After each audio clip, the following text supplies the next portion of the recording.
Welcome friends to my channel Anokhi Mohabbat. और last part में मैंने आपको बताया था कि जहाँ पर मैंने अपने प्यार को कन्फेस कर दिया था।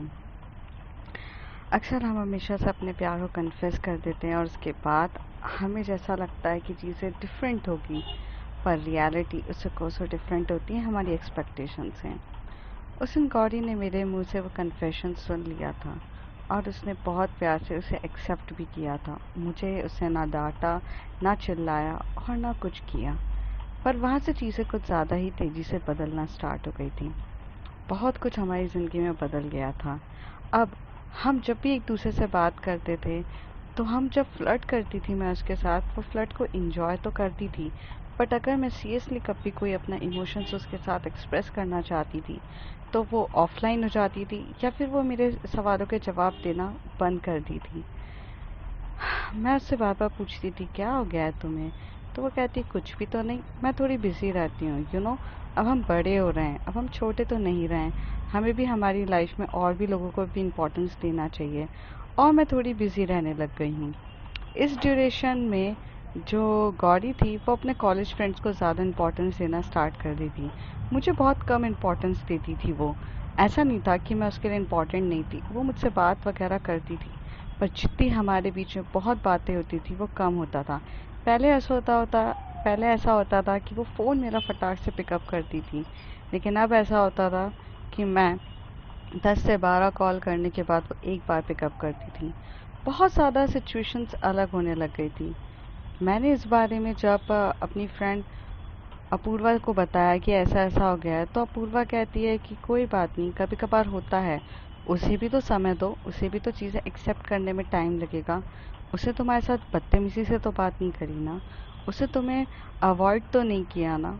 बस यार, ये फीलिंग्स की बात है। बहुत सारा टाइम लगता है चीज़ों को, अपनी फीलिंग्स एक्सेप्ट करने में। तुम्हें शांत रहने में ही तुम्हारी भलाई है। अगर तुम उसे फोर्स करोगी कोई चीज़ एक्सेप्ट करने के लिए, सिचुएशन काफ़ी ज़्यादा बिगड़ जाएगी। ये बात मैं अपूर्वा की बातों को समझती हूँ। और अपूर्वा ने मेरे कंधे पे हाथ रखते हुए कहा, focus on your career, because प्यार खाने को नहीं देता है, लेकिन अगर प्यार को पाना है तो पैसे की भी ज़रूरत पड़ती है। तो अपने करियर पे फोकस करना स्टार्ट करूँ। हाँ, और मैंने भी ये चीज़ डिसाइड करी कि मैं अपने करियर पे फोकस करूँगी। मैं लगभग सेकेंड ईयर में थे तब, और जब मैंने अपने करियर पे भी पढ़ाई स्टार्ट कर दी थी। उस ड्यूरेशन में गौरी की लाइफ में क्या चल रहा था क्या नहीं चल रहा था, मुझे ज़्यादा कुछ आइडिया नहीं था गौरी की। गौरी की लाइफ में बहुत सी चीज़ें चलती रहती थी, कुछ फंक्शंस होते रहते थे, वो उसकी प्रिपरेशन करती रहती थी। उसे सर्कुलर एक्टिविटीज़ में बहुत ज़्यादा शौक था और वो उधर बिज़ी रहती थी। मुझे सारी इन्फॉर्मेशन तो मेरे पास ऑलरेडी आती रहती थी। वो कॉलेज में किसके साथ रहती है, क्या करती है, सारी इन्फॉर्मेशन मेरे पास रहती थी, क्योंकि मेरी बेस्ट फ्रेंड झिलमिल उसके कॉलेज में ही रहती थी। तो एक दिन वो मुझे बोलती है कि तू कहाँ पर है? तो मैंने कहा मैं तो अपने कॉलेज में हूँ, तू बता, मिलने आऊँ क्या तुझसे? तो वो कहती नहीं नहीं, गौरी डांस परफॉर्मेंस करने वाली है और मैं भी डांस परफॉर्म्स करने वाली हूँ। तो मैंने बोला मुझे नहीं बताया गौरी ने कि वो डांस परफॉर्म्स करने वाली है। तो कहती है एनुअल फंक्शन है, डांस परफॉर्मेंस होगी, देखने आएगी? तो मैं उसकी तरफ देख के बोलती हूँ हाँ श्योर, क्यों नहीं, तू बुलाएगी तो मैं क्यों नहीं आऊँगी।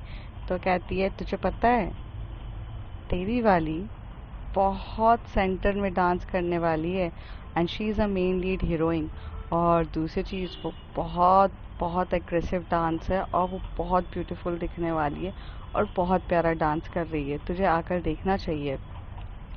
मैंने बोला श्योर, क्यों नहीं, आऊँगी मैं। तो तभी मैंने बोला यार एक बात बता, तेरा कॉलेज अलग है, मेरा कॉलेज अलग है, मैं तेरे कॉलेज में एंट्रेंस कैसे लूँगी भाई? वो तो तेरे कॉलेज का एनुअल फंक्शन है, मुझे अलाउ कैसे होगा? तो यार तू टेंशन क्यों ले रही है, फैमिली मेम्बर बन के आ जाना मेरी लाइफ की। मेरी मॉम एंड डैड तो आएंगे ना, तो तू उनके साथ आ जाना। और दूसरी चीज़ एक बात बताऊँ, कोई भी इतना नहीं है, सबके दोस्त लोग आ रहे हैं तो किसी को कुछ नहीं पता चलेगा। तो तू आ जाना। तो मैंने बोला ठीक है यार। फिर मैंने ये बात जाकर अपनी फ्रेंड आशु और अपूर्वा को बताई, पलक को बताई कि चलो यार चलते हैं घूमने के लिए। तो वो लोग एग्री नहीं कर रहे थे, क्योंकि कहीं ना कहीं चीज़ें बहुत चेंज हो गई थी लाइफ में। सबकी लाइफ में चेंज हो जाती है। कुछ फ्रेंड्स आपके ऐसे रहते हैं जो आपके स्कूल लाइफ में आपकी जान होते हैं, और जैसे ही वो दूसरे कॉलेज में जाते हैं तो वो आपके लिए एक अनजान बन जाते हैं और वो आपको उतनी इम्पोर्टेंस नहीं देते। कभी कभार तो ऐसा होता है जो फर्स्ट ईयर में आपका बेस्ट फ्रेंड होता है, लास्ट ईयर तक वो आपका फ्रेंड ही नहीं होता है। तो चीज़ें अलग अलग से चेंज होने लग जाती है, कुछ ना कुछ चेंज होने ही लग गई थी। उसी तरीके से मेरे दोस्तों की लाइफ में भी कुछ ऐसे लोग थे कि जो उनके बेस्ट फ्रेंड हुआ करते थे। जैसे अपूर्वा की बेस्ट फ्रेंड थी, वो उसी कॉलेज में पढ़ती थी और वो उसे फेस नहीं करना चाहती थी। तो वो सीधे सीधे मना कर देती है कि मैं तो नहीं जाऊंगी उस कॉलेज में, मुझे उस कॉलेज में जाना भी नहीं, वहाँ पे सारे एरोगेंट और बेवकूफ़ लोग पढ़ते हैं, I don't want to go it. तो उसने पहले नो कह दिया। पलक कहती है आई यू क्रेजी, हम उस कॉलेज में जाएंगे, they don't even value us, okay, हम नहीं जा रहे। अपूर्वा और आशु और मैं एक दूसरे की तरफ देख के बोलते हैं। आशु कहती है अगर तेरा मन करेगा तो मैं चलूंगी, पर मैं गारंटी नहीं दे सकती हूँ कि मैं जाऊंगी कि नहीं, आई विल ट्राई। तो मैं ये सुनकर काफ़ी ज़्यादा स्माइल करने लगती हूँ और मैं उसकी तरफ देख के बोलती हूँ यार तू ही मेरी बेस्ट फ्रेंड है, तू ही मेरी फीलिंग्स की कम से कम वैल्यू करती है। तो कहती है अगर ये गौरी के लिए जाने की बात है तो आई एम सॉरी, मैं नहीं जाऊंगी। तो तभी मैं आशु का हाथ पकड़ के बोलती हूँ वाई। तो कहती है देख नव्या, मैं तेरी बहुत इज्जत करती हूँ, मैं तेरी दोस्त हूँ, मैं तेरा सब कुछ हूँ, पर इन दिनों गौरी तुझे जिस तरीके से ट्रीट करती है और जिस तरीके से तू उसका टेंशन लेके अपसेट रहती है, जिस तरीके से तू बात ही नहीं करती है, तू ऑल टाइम उसमें इन्वॉल्व रहती है और वो तेरी को कभी कभार डिसरिस्पेक्ट चार बातें सुनाकर तुझे ब्लॉक कर देती है, तुझे हर टाइम मिसबिहेव करती है तेरे साथ, ये तो तरीका नहीं होता है ना।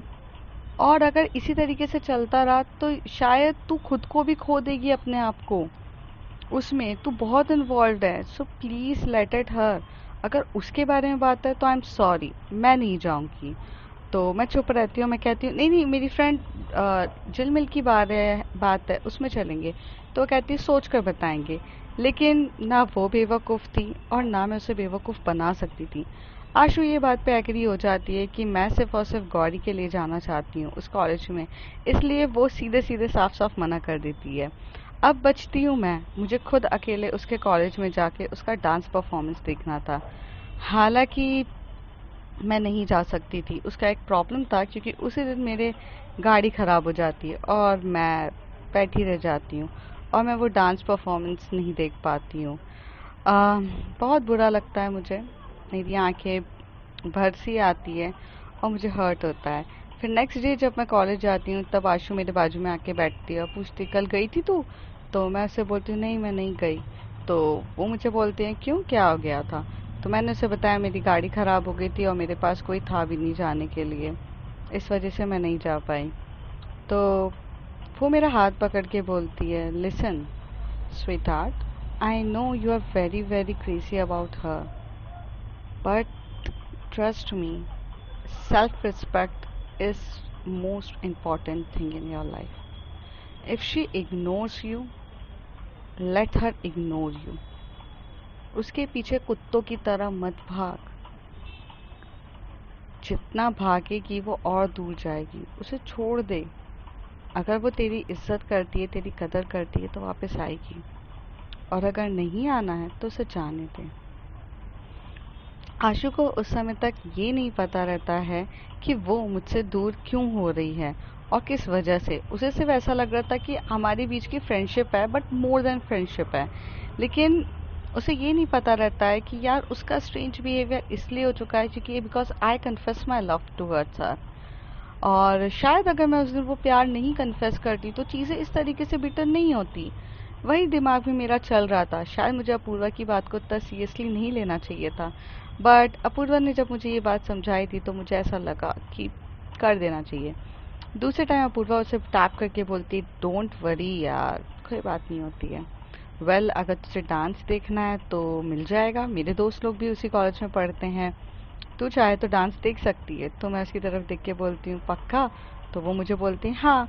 तो मुझे उस दिन डांस देखने का मौका तो मिलता है, पर वो रिकॉर्डेड मौका मिलता है और मैं उसका डांस अच्छे से देख रही थी। वो उसने बहुत मेहनत करी थी, वो बहुत ज़्यादा सुंदर दिख रही थी और ऐसे करके वो समय भी चला जाता है। गौरी और मेरे बीच में बहुत कम ज़्यादा बातें होना स्टार्ट हो गई थी, हम ज़्यादा बात नहीं करते थे। और ऐसा होता था कि शाम के चैट में मैं जब उससे चैट करती थी तो मैं उसके मैसेजेस का रिप्लाई करती थी, बिकॉज मैं एक मैसेज भेजती थी तो वो मुझे दो दो तीन तीन घंटे के बाद रिप्लाई देती थी। और मुझे तुरंत रिप्लाई नहीं देती थी। जो लड़की मेरे प्यार के कन्फेशन से पहले मुझे तुरंत रिप्लाई देने वालों में से थी, अब वो रिप्लाई नहीं देती थी। अब वो बहुत मुश्किल से मुझे हाय हेलो या कुछ लिख के भेज दे, बहुत बड़ी बात थी।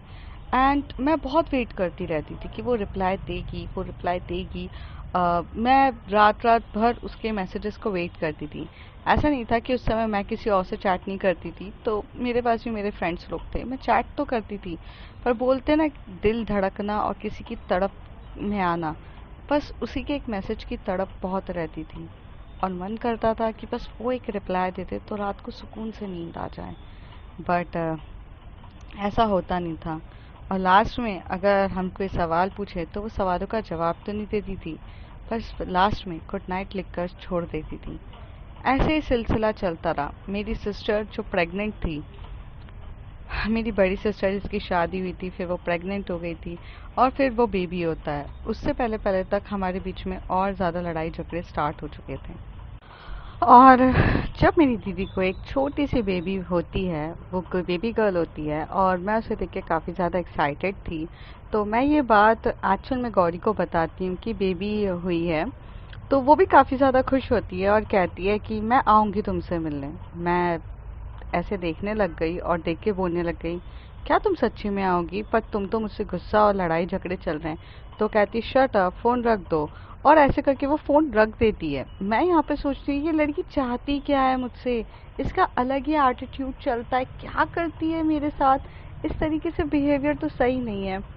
फिर ऐसे ही मैं कॉलेज चली जाती हूँ। कॉलेज में जब मैं कॉलेज से घर वापस आती हूँ तो मैं अपनी छोटी सी नीस के साथ काफ़ी प्यार से खेल रही थी और उसके नैपीज चेंज कर रही थी। और उस ड्यूरेशन में मैं मेरे गेट के बाहर देखती हूँ तो गौरी आ चुकी रहती है और गौरी आके बोलती है, नैपीज इस तरीके से नहीं, इस तरीके से चेंज करते हैं। और मैं उसकी तरफ देख के बोलती हूँ, तुम्हें आता है? तो कहती, हाँ मुझे आता है, लाओ दो, हटो।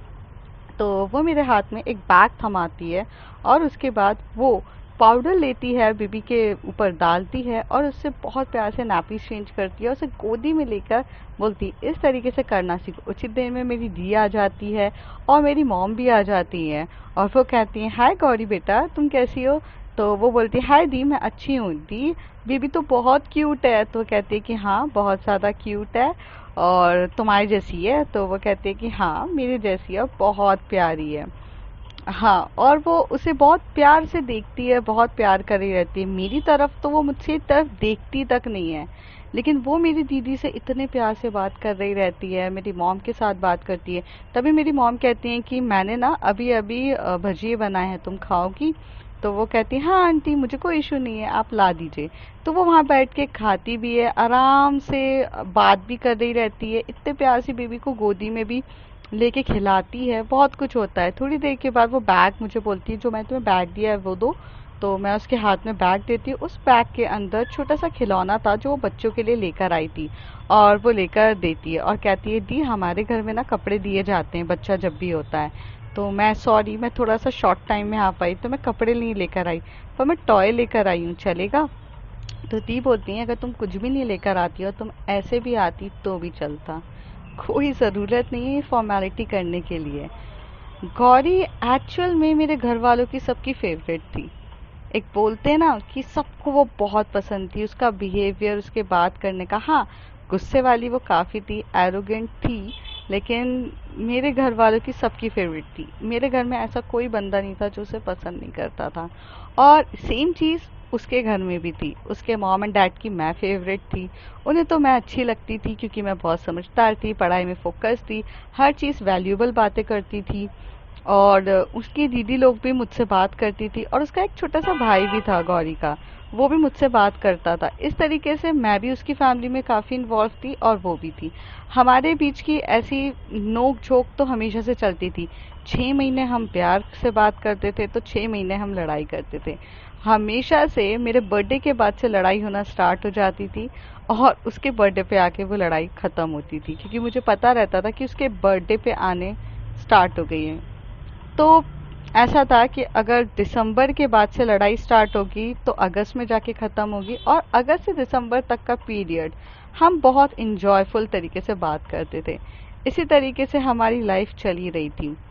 अब आता है वो लाइफ का सबसे टर्निंग पॉइंट, जो मेरी लाइफ का सबसे ज़्यादा दिल दहलाने वाला दिन था। कौरी और मैं एक दूसरे से बात ही कर रहे थे, जब कौरी मुझसे बोलती है कि तुम बताओ क्या चल रहा है। तो कहती है कि मैंने कहा मुझे कुछ नहीं चल रहा है, तुम बताओ। तो वो कहती है तुम कहीं घूमने जा रही हो। तो वो कहती, तभी मैं उसे कहती हूँ कि हाँ, मेरी दी जोधपुर में रहती है, तो मुझे जोधपुर में दीदी ने बुलाया। तो मैं उससे पूछती तुम भी चलोगी मेरे साथ घूमने के लिए, सिर्फ 3 या 4 दिन में आ जाएंगे। तो कहती नहीं, मुझे मॉम एंड डैड नहीं भेजेंगे, वैसे भी ये फैमिली टूर है, तुम जाओ। तो मैं कहती हूँ ओके फाइन, मैं जाती हूँ। तो और तुम? तो कहती कि मैं तो यहीं पर हूँ। तभी उस दिन जब मैं ट्रेन पकड़ के अपने जोधपुर के लिए निकल गई थी अपने मॉम के साथ, और तभी वो मुझे उस दिन कहती कि आज तो मैं घर पे अकेली हूँ। तो मैंने कहा ओ शिट, मैंने इतना अच्छा मौका खो दिया। ये तो गलत बात है ना, तुम्हें पहले बताना चाहिए था, मैं एक दिन के बाद ट्रेन की टिकट कर लेती, मुझे क्या फ़र्क पड़ता, कम से कम वो दिन तो रह लेती। तो कहती शट अप, तुम बस अपनी नॉटीनेस को अपने पास ही रखो। मैं वैसे अकेली नहीं हूँ, मेरे मॉम एंड डैड बाहर गए हैं, दीदी भी बाहर गई है, सिर्फ छोटा भाई और मैं हूँ, और दादी हैं घर पर। तो वो कहती तो भी मौका तो काफ़ी अच्छा था, तुम्हारा रूम में मैं और तुम होते तो काफ़ी मज़ा आता। तो ये सारी बातें हम चैट के थ्रू एक दूसरे के साथ फ्लर्टिंग वे में बात कर रहे थे। तो वो कहती है कुछ नहीं। तभी वो मुझे कहती है अच्छा सुनो ना, मुझे कॉन्सर्ट पे जाना है। तो मैं उसे बोलती हूँ कि हाँ, कौन सा कॉन्सर्ट है। तो वो कहती है कि कॉलेज में अरिजीत सिंह का कॉन्सर्ट होने वाला है। तो मैं सोची हूँ मैं उधर जाऊँ। तो मैंने उससे कहा कि हाँ हाँ, जाओ जाओ, बिल्कुल जाओ, ज्वाइन करो, अच्छी बात है, क्यों नहीं जाना चाहती हो। तो कहती है मॉम एंड डैड भी नहीं है तो शायद मैं नहीं जाऊंगी। तो मैं कहती हूँ ठीक है, तुम्हें जैसा लगे, अगर मैं होती तो तुम्हें पक्का लेकर जाती। तो कहती है कि अब तुम हो नहीं ना, और तुम तो जोधपुर चली गई हो, तो उस पे क्या। तो मैंने तभी उसे बोला यार, मेरी गर्लफ्रेंड की अगर इतनी सी डिमांड है तो मैं वो पूरी तो करती ना, बस वो मुझसे कभी कभार तो कुछ डिमांड करती है, इतना तो बनता है। तभी वो मुझे लिख के भेजती गर्लफ्रेंड। तो मैं कहती गर्ल जो मेरी फ्रेंड है। तो कहती ज़्यादा आगे ना बढ़ो, चुपचाप रखो फ़ोन।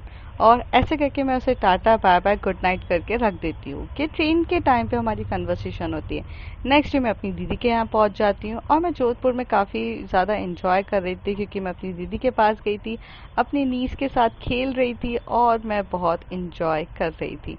उसी ड्यूरेशन में मैं फेसबुक ओपन करती हूँ तो मुझे एक दिखता है जहाँ पर गौरी कॉन्सर्ट पे गई थी और उसने बहुत सारी पिक डाली थी अपने भाई के साथ वगैरह। तो मैं देख रही थी, उसी ड्यूरेशन में मैं एक इंसान को देखती हूँ कि जो उसके कंधे पर हाथ रखा है और एकदम क्लोज होके सेल्फी ले रहा है। तो जब मैं उसकी तरफ इस तरीके से देखती हूँ तो मुझे काफ़ी बुरा लगता है और गुस्सा भी आता है, क्योंकि दैट टाइम तक I am sure about my feelings. So वो मेरे लिए बहुत अलग था। तो मैं जोधपुर से मैं उससे बात वगैरह तो कर ही रही थी। तो मैंने उससे पूछा कि तुम तो कॉन्सर्ट में नहीं जाना चाहती थी, फिर चली गई। तो कहती हाँ चली गई थी, इस तरीके से वो नॉर्मल मेरे साथ बिहेव करती है, वो मुझे कुछ भी ये होकर नहीं बताती है। और वो चीज़ें मैं सब समझ रही थी, इसलिए मैंने उससे कभी डीपली कुछ बात पूछी भी नहीं। जब मैं जोधपुर से घर आ जाती हूँ और अपने घर पे बैठती हूँ और उससे कहती हूँ कि मुझे तुमसे मिलना है, तो वो कहती कि नहीं मेरे पास टाइम नहीं है और मैं थोड़ी बिजी चल रही हूँ। तो मैं कहती हूँ कोई बात नहीं, तुम घर पे रहो, मैं तुम्हारे घर पर आकर तुमसे मिलूंगी। पर वो इस ड्यूरेशन में मेरे घर से आने के लिए भी मुझे मना कर देती है। तब से कुछ चीज़ें अलग सी होने लग गई थी। तभी मैं उससे पूछती हूँ कि वो कॉन्सर्ट पे वो लड़का कौन था जो तुम्हें चिपक रहा था, तो वो कहती है अरे उसने मुझे गलती से टाइट कर लिया था, और तुम्हें पता है मैंने तो उसके पैर पे जम के टैप करके भी बोला और उससे कहा कि मेरा हाथ हटाओ। तो मैं उससे पूछती हूँ कि सीरियसली, पर फोटोज में तो ऐसा कुछ नहीं दिख रहा था। तो कहती है तुम मुझ पे शक कर रही हो, तुम्हें पता है ना फोटो तो एकदम से स्नैपशॉट हो जाता है, तुरंत ले ली, लेकिन सच बात तो ये थी कि ना कि बाद में तो मैंने ऐसे ही रिएक्ट किया, वो सब चीजें तो कुछ कैप्चर नहीं हुई ना। ओ नव्या, तुम ये सब चीजें सोची हो, तुम मेरे बारे में ऐसा सोच रही हो। ये सोच के वो खुद ही गुस्सा होके मेरा फोन काट के चली जाती है। मैं यहाँ पे काफी गुस्से में भी थी, क्योंकि जो वो जितनी भी बातें बोल रही थी वो एक भी चीज सच नहीं थी, क्योंकि ये बात मैं बहुत पहले से जान चुकी थी। क्योंकि उस दिन वो लड़का जब उसे हक कर रहा था और उसे साइड से टच करके फोटो खिंचवा रहा था, गौरी भी उसके साथ काफी अच्छे से फोटोज खिंचा रही थी और नॉर्मल बिहेव कर रही थी, कपलिंग वे में जैसा कपल बिहेव करता है। क्योंकि वहां पर मेरी फ्रेंड ऑलरेडी झिलमिल वहां पर थी। और अकेले झिलमिल नहीं थी यार, मेरा तो पूरा स्कूल ग्रुप उसी कॉलेज में था। तो अगर एक लड़की झूठ कह सकती है तो बाकी महिमा, लतिका, ये सब क्यों झूठ बोलेंगे? सबके सब ने मुझे वही आंसर दिया था जो झिलमिल ने कहा था। झिलमिल ने मुझे पहले ही सारी इन्फॉर्मेशन बता दी थी कि इन दोनों के बीच में कुछ चल रहा है। मैं तो बस इतना चाहती थी कि अगर तुम्हारा चल भी रहा है तो मुझे कोई इशू नहीं है, बट अगर मैं तुम्हारे लिए इम्पोर्टेंस करती हूँ तो tell me the truth. But Gauri बताना भी नहीं चाहती थी। ऐसी मुझे बहुत सी चीज़ें, ऐसी इंसिडेंट लाइफ के बहुत होते हैं जिससे मुझे ये पता चलता है कि दे आर द कपल्स। फिर एक दिन ऐसा आता है कि जब मैं गौरी से बात कर रही थी और उस ड्यूरेशन से पहले हमारे कैंपस सिलेक्शन भी हो चुका था। मेरा ऑलरेडी इन्फोसिस कंपनी में सिलेक्शन हो गया था और गौरी का भी मेरे साथ इन्फोसिस कंपनी में सिलेक्शन हो चुका था, और हम दोनों इन्फोसिस कंपनी के लिए सिलेक्टेड हो चुके थे। कैंपस आए थे, बहुत सारे कैंपस दिए, और ऐसा होता था कि मैं इतने सारे कैंपस देती थी, और पर जब भी गौरी अगर मेरे सामने खड़ी होती थी और अगर उसकी प्रेजेंस वहाँ पर हो तो वो कैंपस में पूरा क्लियर ही होता था मेरे लिए। तो मेरे लिए तो वो मेरी लकी चार्म से कम नहीं थी। मैंने आपको हमेशा से बताया कि मैं उसे अपना लकी चार्म ही मानती थी। जब से वो मेरी लाइफ में आई थी तब से मैं एक अलग ही लेवल ऑफ हाईनेस, मतलब टॉप करना कॉलेजेस में, लाइफ में हर एक चीज़ अचीव करना, हर चीज़ में परफेक्ट मैं बन चुकी थी। तो मेरे लिए वो मेरी बहुत एक लकी चार्म थी। और या फिर मैं ऐसे मानती थी या वो थी, मुझे रियल में अभी तक नहीं पता, बट कहते हैं ना कि मेरा उसे देखकर एक अलग ही लेवल हाई हो जाता था। तो एक दिन मैं उससे चैट कर रही थी और वो मुझे बोलती है कि कॉल मी। तो मैं उससे फ़ोन पे बात करते करते वो मुझे एक नॉवल के बारे में बताई।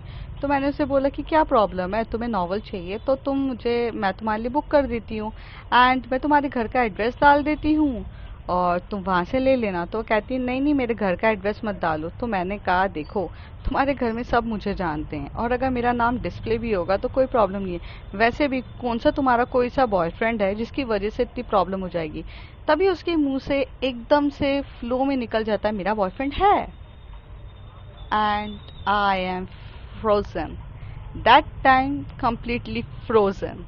और मैं उससे एक ही चीज़ पूछती हूँ, आर यू सीरियस, तुम्हारा बॉयफ्रेंड है? तो वो कहती है नहीं नहीं, मतलब है। वो ऐसे कह के मुझे बात पलट के काट देती है फ़ोन। उस दिन से मेरे दिमाग में वो चीज़ बैठ गई थी, एंड जब मेरे दिमाग में वो चीज़ बैठ जाए तो फिर तो पूरी दुनिया हिलनी ही है। शर्लॉक्स होम बनने से मुझे कौन रोक सकता था? जहाँ मेरे पूरे के पूरे दोस्त लोग उस कॉलेज में बैठे हुए थे, तो इन्फॉर्मेशन निकालने में मुझे कितना टाइम लगता? मैंने सारी इन्फॉर्मेशंस निकाली, सब कुछ पता किया, हर एक चीज़ करी, और एक लॉन्ग प्रोसीजर था। इट्स टेक एटलीस्ट 6 days, जिसमें मैंने पूरी इन्फॉर्मेशन निकाली थी। इवन उस लड़के का नंबर तक निकाला था, उस लड़के से डायरेक्ट फ़ोन पे कांटेक्ट किया था और मेरी बात भी हुई थी। वो था, वही यश लड़का था जो डे 1 में, जब मुझे गौरी ने ये बताया था कि ये लड़का मेरे आगे पीछे घूमता है, और उस लड़के के बारे में मुझे पता चला, तब मेरे पैरों तले ज़मीन खिसक गई। मैंने गौरी को कॉल किया, मैं उस दिन बहुत गुस्से में चिल्लाई उसे। मैंने कहा फक मैन, अगर तुम्हारा बॉयफ्रेंड था तो 6 मंथ से तुम मेरे साथ क्या कर रही थी? तुम 6 मंथ से उसके साथ रिलेशन में हो, तो तुम मेरी फीलिंग्स के साथ क्यों खेल रही थी? जब तुम्हें ऑलरेडी पता था तो तुम्हें उसके साथ रहना चाहिए था। एटलीस्ट मुझसे सच कहना चाहिए था, मुझसे मुझे मुझे पूरे तरीके से ट्रुथ बता देती। जो 6 महीने में मेरी फीलिंग्स बढ़ती गई तुम्हारे लिए, उसका क्या? हाँ, 6 महीने से मैं अपनी लाइफ में ये मोटिव कर रही हूँ कि लाइफ में एक बार सेटल हो जाऊँ, सब कुछ हो जाए, उसके बाद मैं और तुम लाइफ टुगेदर रह सकते हैं। मेरे प्लान्स कुछ और चल रहे हैं, तुम्हारे प्लान्स कुछ और चल रहे हैं। एटलीस्ट मुझे बताओ तो सही। मैं तुम्हें रोकना नहीं चाहती थी, मैं तुम्हें कुछ नहीं करना चाहती थी, मैं तुमसे कभी नहीं पूछती हूँ। एंड इन द गॉड से गौरी, तुमने मुझसे इतने झूठ बोले हैं इन दिनों, इतने ज़्यादा झूठ बोले कि मैंने हर एक एक पल तुम्हारा झूठ को पकड़ा है। फिर भी मैं चुप होकर वो सारे झूठ सुनती रही, क्योंकि because damn it I love you and that's the biggest thing, कि मैं तुम्हें हर पल कुछ नहीं बोलती थी। बट इसका मतलब ये नहीं है कि तुम मुझे चीट करोगी और मुझे हर्ट करोगी। इवन अगर तुम मुझसे प्यार भी नहीं करती हो, मुझे कोई इशू नहीं है, कम से कम दोस्ती तो निभा सकती थी ना, मुझे बोल देती। मुझे एक पल के लिए वो फील तो होने देती। ये बोलकर उस दिन मैंने उसका फ़ोन ब्लॉक लिस्ट पे डाला। ये फर्स्ट टाइम था जहां मैंने वो गुस्ताखी करी थी। आज तक 20 से 25 बार तक सिर्फ ब्लॉक लिस्ट पे डालना उसका हक था। मुझे सिर्फ उस ब्लॉक लिस्ट से अनब्लॉक होने का वेट करना रहता था। पर उस दिन मैंने उसे ब्लॉक करा। उस दिन उसे बहुत कुछ फील हुआ। उसने फ़ोन उठाया, मेरी मॉम के मोबाइल पे कॉल किया इमीडिएटली और मुझसे बोली कि let me just clear you. तो मैंने बोला, आप बोलो, क्या प्रॉब्लम है, बोलो। वैसे तो कुछ बात करने के लिए बचा नहीं है, लेकिन तुम बोलना चाहोगी तो मैं तुम्हें रोकूंगी नहीं। तो कहती है, तुम्हारा यही रिएक्शन की वजह से मुझे डर लग रहा था कि मैं तुम्हें ये कब बताऊंगी, क्योंकि तुम इसी तरीके से रिएक्ट करोगी जैसे आज किया है। 6 महीने पहले भी बताती तो तुम यही रिएक्ट करती, तुम ऐसे ही रिएक्ट करती, तुम नहीं समझ पाती because you love me and this is the problems ना।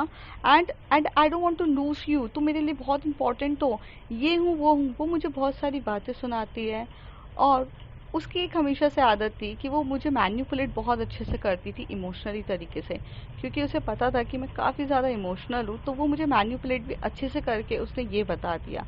लास्ट में मुझे ही फील हुआ कि यार मैं ही गलत थी, क्योंकि मैं उस पर इस तरीके से हक कैसे जता सकती हूँ कि जबकि मैं और वो कभी रिलेशन में थे नहीं।